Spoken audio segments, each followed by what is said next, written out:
Hello, everyone. How are you doing? And welcome to another episode of the Dr. Will Show.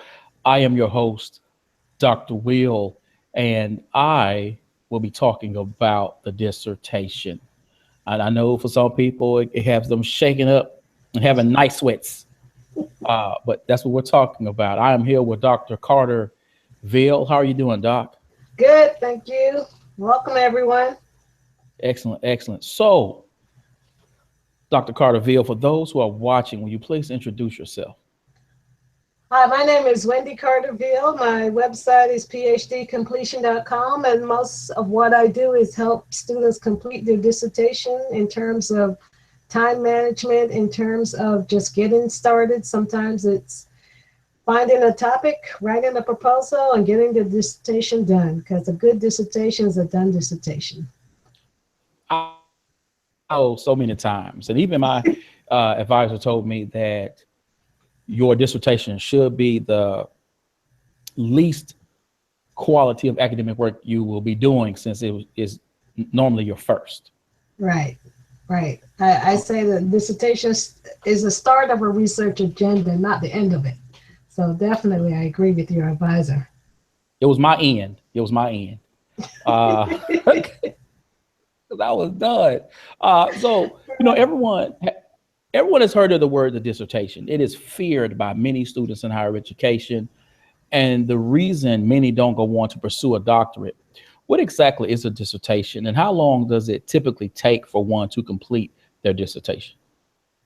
Well, dissertation, some people think of it as this big thing that's supposed to change the world or save everybody's life and whatnot, but it's the easiest way to think of it is an empirical study, and for some people it can be 3 studies put together, and that's the dissertation. So if you can write 1 paper, you can write 3 papers and put them together all on a similar topic, and that's a dissertation, rather than thinking it is this big thing that everybody's going to read and it's going to define who you are.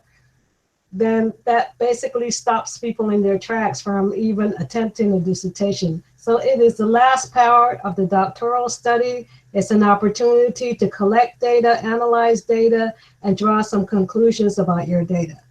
So by the time you get to the writing a dissertation, you will have read a series of studies in the coursework, and at that point you are consuming information. But at the dissertation stage, it is now your turn to produce something that somebody else might read on one particular topic. Now, a typical dissertation is broken down into 5 chapters. Right. Please describe each chapter and what a dissertation chair is looking for in each chapter. So the basic dissertation, 5-chapter dissertation, the first chapter is going to be the introduction chapter. The second chapter is going to be the literature review. The third chapter is going to be the methodology. The fourth chapter can be the results. And 5 is the discussion / conclusion. Where do we go to from here? That's the basic dissertation. Some people put the results and the discussion together and then just have a concluding chapter, but it's the standard 5. I had 8, but I had 8 outcomes. I didn't want to make any one particular chapter so big that nobody would read it. So it's standard 5, but it could be 8. Generally, it's not in the 2-digit format. 10 chapters generally is not the case. Okay, so when you're working through the dissertation, what is a chair? These chapters. What is the chair's job? I didn't quite hear the question. Well, I guess you could say what is the chair's job, but I guess when you are working and your chair is actually sort of guiding through each chapter, what are you looking for? Oh, okay. So generally, a dissertation comes off of a proposal. So if you write the proposal right, now you could do anything in your proposal, and maybe some schools accept anything as a proposal, but then when the student begins to write the dissertation, because the proposal wasn't any particular length or any particular quality was actually worked on, then they're actually starting from scratch. But if you write the proposal correctly, the proposal should be the first 3 chapters of the dissertation. And this is generally, I'm talking about social science dissertation. And then you only have to add new information since the proposal and add the results and the discussion. Then you have that 5 chapters that we discussed earlier. So let's say, for example, in chapter 1, you're laying out what the problem is, what the research problem is that somebody wants to read about, the rationale for the research. So I tell students, look, if I don't find out what it is that you're doing by page 3, I don't care on 33, right? So it's the introduction is supposed to grab the reader and make them want to read more, not less. Tell them why you're doing this, what exactly it is that you're planning on doing, and grab the attention of the reader in chapter 1 to provide a rationale for your study in 1. In chapter 2, then this is the literature review. This is where students struggle with writing the literature review because they think it's more like an annotated bibliography where it's so-and-so said this, so-and-so said that. So, no, the literature review is more specific in terms of it's how have others in your field or any field tried to address the problem that you described in chapter 1. And how you also have to be critical of that literature to say how good or how bad did they do a job at trying to address your research question that you identified earlier. Either it wasn't good enough, so therefore you need my study, or it was close, but still something was wrong. Something was wrong in order for you to actually have a study. If you go to do some literature search and you can't find anything on your topic, I tell students you have 1 or 2 problems. Either you're bad at research, and that's okay at that point, because there's a reference librarian whose job it is to help you search. Now, if the reference librarian, who is a professional, can't find anything on your topic, you need to find a new topic or define your topic a little bit more specifically so that they can actually do a search. So the literature review is actually a review of what's already been done on that topic as it relates to the research question earlier defined. Then chapter 3 now is the methodology that tells how will you actually do this study that you defined in chapter 1, that other people have actually tried to do in chapter 2, but it would be like a recipe, as in what population are you planning to study? How do you plan to get these people to interview? If you plan to interview, actually, how will you do that particular study that you're planning on doing? Now, if you're writing a proposal, you will have a methodology and you will be writing in the future tense to say, this is what I will do, this is what I plan to do. But when it's the dissertation, it's now written in the past tense in terms of this is what I did, this is how I did it. And so that if I read your methodology, I could actually replicate your study. That's with that in mind when you write the methodology. Now, the next chapter, the 4th chapter now, if you separate results and discussion, the 4th chapter is just the results. What did you find? And tell it to you straight without adding a whole bunch of I think. No, it's just the facts, just the plain facts. This is the methodology I applied in chapter 3, and these are what the findings are in chapter 4.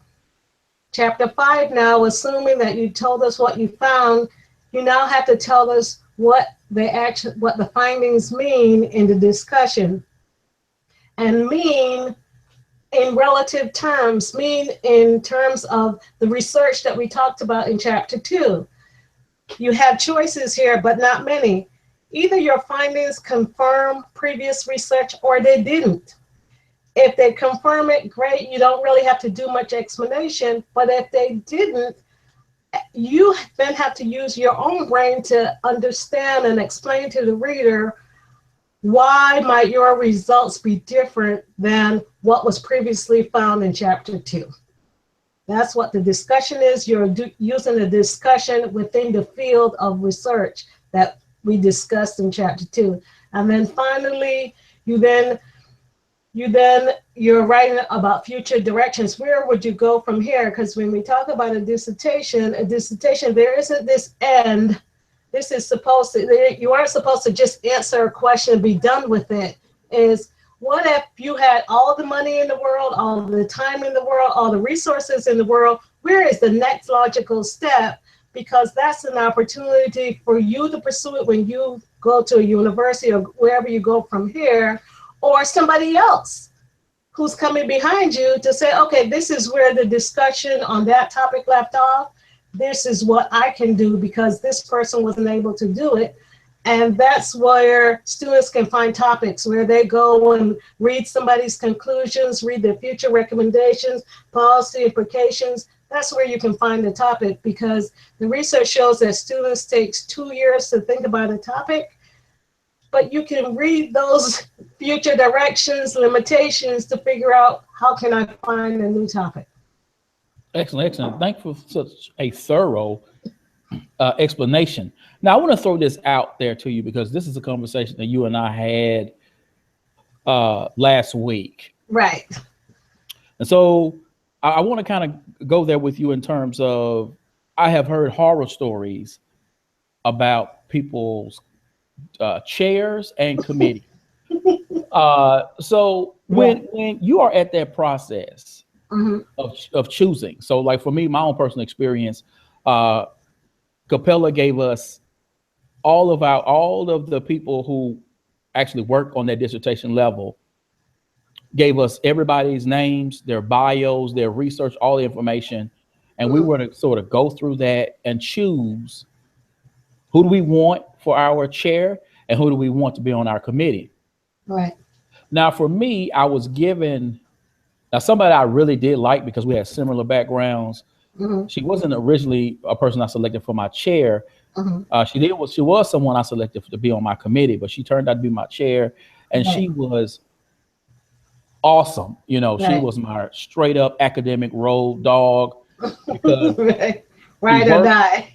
Yeah, ride or die. She worked, she pushed me, and she gave me that feedback. I didn't have to go hunt for this woman on the back of a milk carton to try to find her.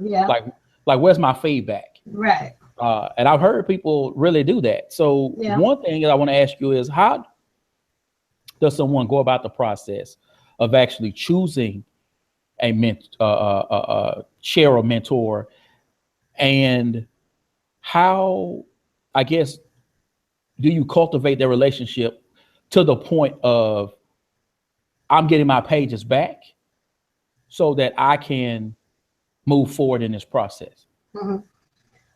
Yeah, at the time you're writing your dissertation, you really have to be, I call it selfish or self-focused in terms of what is it that you want and when do you want it.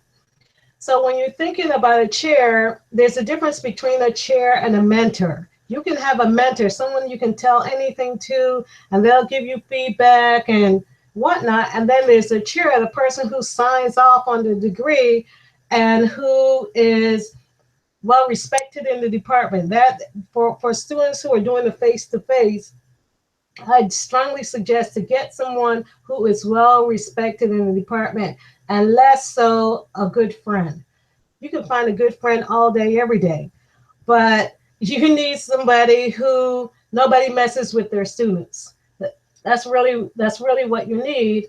But also you need to figure out what, let me just say that at the point that you're writing the dissertation, you're a mature adult.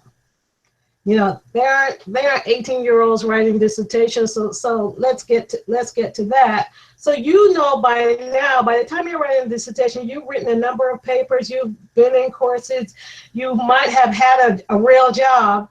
So to that extent, you know what works for you. So for example, I know that I am a macro person, and I don't like people micromanaging me. oh, don't do this. Where are you going? When are you coming back? Those types of things.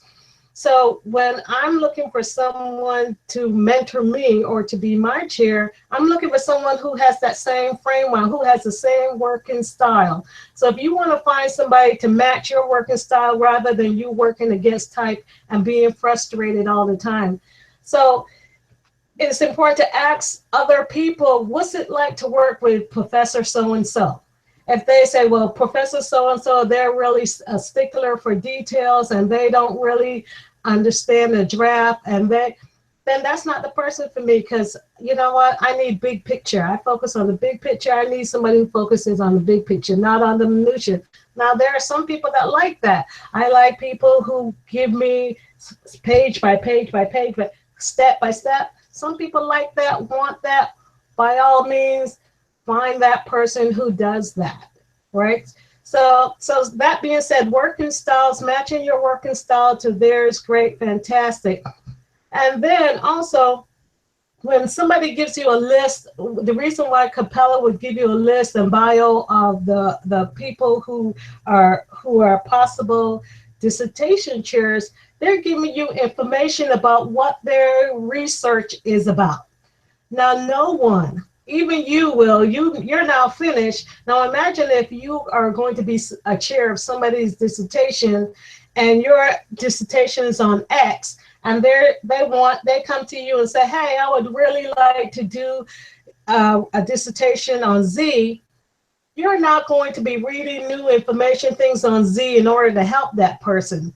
No, that person, if you're coming to somebody, then you have to look at what is it that they're actually doing research on, and hope and match it up with what you want to do. You got to match it to their research. Otherwise, you will be spinning your wheels. You will bring them something and they're not interested in it. And they'll say, oh, they won't. I say that academics, they're very subtle. They won't come out and say, I'm not interested in that. I'm never going to read anything on that topic. They'll say, well, maybe you might have to think of something different. That's as direct as they will say. And then you'll think, oh, maybe they don't like my writing. Maybe they don't like the way I said this. And really all it is there's not a good match between what you're suggesting and what they're interested in researching. So that being said, working styles and finding a match for their research and your research. You're not going to change them, so you have to change, either tailor it towards their research or find somebody else. Yeah. No doubt. Alhamdulillah, I was blessed that mine had a background not only professionally, but also in research in change management, professional development, and which were a part of what I was doing with my dissertation. So she was able to, have a nice hand in guiding me and have my back, because there was one situation I turned something in for review, and the school had to look over it, and they were kind of like, I don't know about this. She was like, what do you mean you don't know about this? Because it's good to me. Right. Right. You got to tell me why, because it's good to me. So I was like, all right. I like, you know what? I don't know what they paying you, but get that woman a bonus. But that's what I mean about the faculty respecting another faculty member and knowing that the chair is the last but. If the chair says it's a go, it's a go. But if the chair says it's a no-go, then you have to do whatever they say. I always say, if they say they want it in purple ink, your question is that the light lavender or the deep purple? Because it's their show. It is. And that's one thing that I would like to say for those who are watching the show or will watch the show, is the most frustrating part of a dissertation for me is the fact that you only move forward when your chair says you move forward. Right. And, remove all ego aside. Right. I don't care if everybody and your mama think you special. Exactly. You need to let that go. Exactly. I don't care if you wake up in the morning and you look in the mirror and you go, Eyes is intelligent. Right. I is special. You need to let that go because the one word that everyone who's written a dissertation know is called iteration. Right. And you can sit there and write 40 pages, and you can pat yourself on the back, going, "I just wrote one piece. This is beautiful." Right. And look up and go, "Oh, okay, I got to touch up by 15 of those pages. I got to do, and you just got to get used to it because, right. As well researched as you may thought you have done and what you have written, if your chair is doing their job, they're going to get back to you with those changes you need to make. Because after all, when this dissertation goes out, it's going to have their name on it. Right. Right. So, exactly. I just want to tell folks, just let it go and just do the work Right. because that's just a part of the game. Right. And also let go of perfection. Some people don't turn in their work because they're so afraid that somebody's going to redline it. I tell people my last draft of my dissertation, one of the chapters, first of all, you're not going to turn in the whole entire thing to somebody and say, here's 800 pages, read my dissertation. You need to ask the person, how do you want to see this unfold, chapter by chapter, 2 chapters at a time? And if they do redline it, you need to stand up and cheer because now you know what needs to be changed. And if you change it, let the ego go away and change what they actually said, change this, and you change it and you're done. Okay, so what? Go find your ego and move on with being a doctor. No doubt, no doubt. So what would you say are the skills needed to move forward throughout the doctoral phase or dissertation phase? And where do you find students having the most difficulty?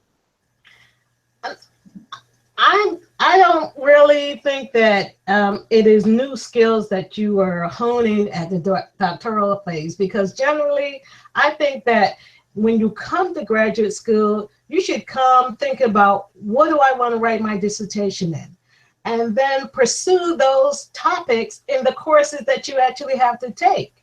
So for example, I was interested in race and ethnicity, and any seminar that I took, I wrote from a race and ethnic perspective, so that by the end of it, because I was becoming an expert in race and ethnicity, by the end of the coursework phase, I had actually read all the material, knew all the material, took my qualifying exams in that topic, and I'm just continuing that research when I'm actually coming to the doctoral phase. The part that is new is that now I actually have to do this on my own time. I now have to be the project manager. And I tell people I was a single parent doing this. So part of the task is to do it whether or not you feel like it or not, to treat it like a job and not a hobby. Get up every day, attend to the task, and it doesn't have to be finding 4 blocks at a time, 4 blocks of free time, 15 minutes a day, because 15 can turn into 30, can turn into 45, can turn into an hour a lot sooner than if you said, oh, I wish I had time to work on my dissertation. Let me look on my schedule and see if I have an hour. You will never find an hour. I'd rather go to the movies. So if I say I just got to find 15 minutes, I'll find it, because then I might get caught up and then turn into 4 hours a lot sooner than, oh, this is exciting today. I feel like it today. It's a joy. I'm enthusiastic. Forget that. Sometimes you got to expect that your enthusiasm will wane over the 9 months or over the year of working on the dissertation. It's not going to be exciting all day. You might hate it at sometimes, but nonetheless, if you work on it every day, it'll get done rather than take a semester off in the summer, in the spring. Never happened. Yeah, no doubt. You got to write it. You got to write. You got to write. That's I always tell people: treat it like a job, and you'll get done. Treat it like a hobby, you'll be ABD forever. ABD, all but dissertation. Yes, forever, because you're not going to, get to it. And as you said, look, by chapter 5, I needed this thing out of my life. I really did. I needed a divorce.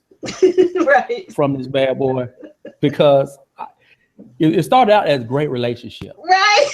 But then I was like, then I was like, my gosh, this You're ain't like, working out. deuces. I need a divorce from this thing because this is it's crazy. And interesting thing about it is that there can be depending on your methodology and your data analysis, some people can have dissertations that are 300-400 pages, and I'm wondering who loves something that much, and why would your chair sit there and allow 300 pages to happen? Like, seriously, I don't get that, really. Because no, I'd have called no. Okay, we're gonna move on from that because that's right. That's just my problem. But as I said, if you do a proposal, then they know what's coming. Right? So if you propose a 13-chapter dissertation, somebody should slap you. Somebody should hold you back to say that's not going to happen. Let's get into the realm of 5 to 8. Nobody's that interested in one particular topic, and nobody's going to read that cover to cover. So, yeah, no, I agree. Okay. So since I just kind of threw that out there, there are several types of methodologies associated with the dissertation. Please name a few of them, and how does one decide which one to use? Well, we had that conversation last week, and when you say types of dissertation, and I came back with, I think there's types of methodologies. So, and generally, and again, it still has to be a match, or somebody on the committee has to know the type that you're doing, because it can't be, let's say, for example, let's say all of your committee are quantitative people and you want to do some qualitative research. They're never going to say, oh yeah, okay, that's fine, because they won't understand it and they can't advise you on it. This is an apprenticeship process, and they are here to help you, and they can't help you if they don't know what it is that you're doing, and they're not going to learn new stuff in order to help you. So that being said, it's in terms of methodology, it's important that if you pick a method, that somebody on that committee, and hopefully it's your chair, can help you with the type of methodology that you're about to approach. So I don't know, you said that you're in education, and when I advise education students and they say, oh, I want to do, so I'll just pick an example, I want to do something with children and find out what their attitudes are about. When I hear that, I think, you don't want to graduate, because dealing with children, I mean, let's call it, dealing with children, it means dealing with parental consent, dealing with the school consent, dealing with a whole bunch of levels that stop you from even going there to get this research done. So IRB, that's an IRB process that will just take you for years. So part of it is to see what's already been done. Look at previous dissertations in your field to see what has actually passed, rather than thinking, oh, the world's my oyster and I can reinvent the wheel. It's not going to happen, because your dissertation is just a small piece in an already existing field. So. I always do that when people ask me, hey, I'm doing my dissertation. I say, hey, does it involve children, pregnant women, or prisoners? Right. I say, because if it does, you can let that go, because that IRB process means you got to do this form, that form. And unless you're interviewing your own kids, right? And you're pregnant. You don't want to do all that, because exactly. You want to get out. I try to tell people, like, listen, IRB, you want that to be a week, 2 weeks at the most, because you want to defend your proposal, and then you want to get on to your study part. And you don't want to have time, that stuff lingering and IRB, because you can't do anything during that time. You just got to sit there and wait Right. until they get back to you with approval. Right, but again, that's just the social scientists, because people who are doing experiments, their lab will already be covered by the IRB, and if you're doing second data analysis, you don't have to worry about IRB. So it depends if that's the road that you want to go down, or that's the way your committee is made up and they are used to doing qualitative research. Then you got to deal with IRB, and that just adds another component to the process of writing a dissertation. No doubt, no doubt. So, yeah, what did you learn personally about yourself while you were writing your dissertation? What was the best advice you've ever received regarding how to approach your dissertation? I'm not sure that. Let's start with what did I learn? What I learned in the process. One of the things I learned in the process, I thought that this process was too hard. Really. And that's why I started my own company. That's why I started the website PhD Completion, because personally I thought, you know what, the more difficult task should be whatever discipline you're in, the psychology, the physics, the chemistry, that should be the challenging part, not the process of writing the dissertation or the process of dealing with an advisor or the process of graduating. That whole thing was a mystery to me. And I thought to myself, why does this need to be difficult? This should be a side thing. And I should be focusing my energy on analyzing the data, analyzing the right approach, all of that stuff, the academic stuff, not the process stuff. And so that's the part that I learned, that this is too hard, and it shouldn't be, because it drains your energy.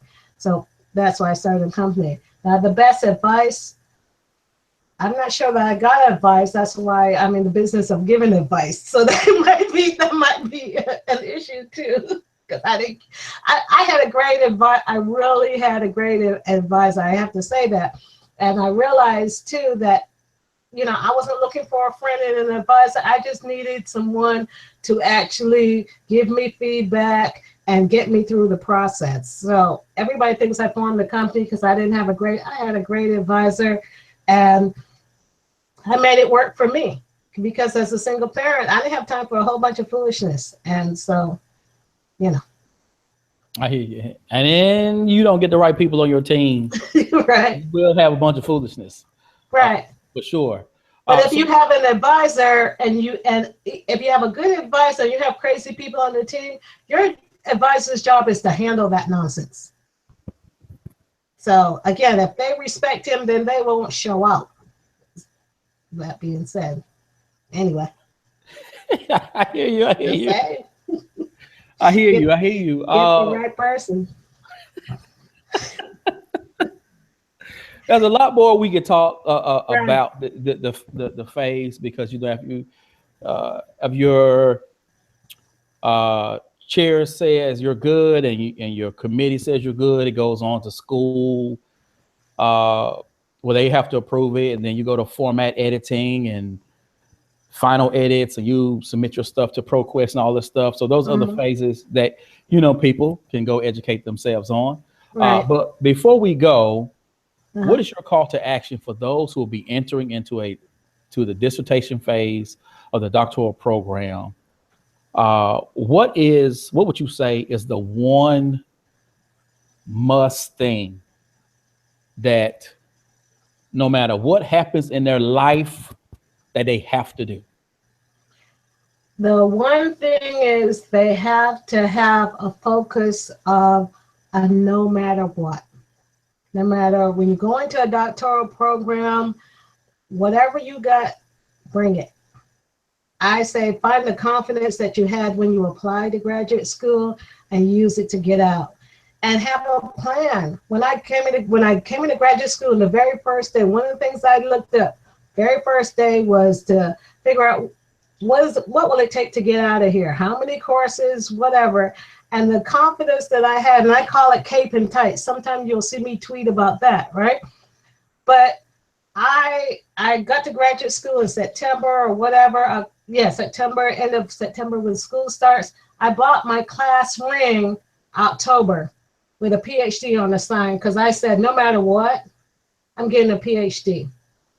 So you have to be that confident that whatever nonsense comes your way, you got this.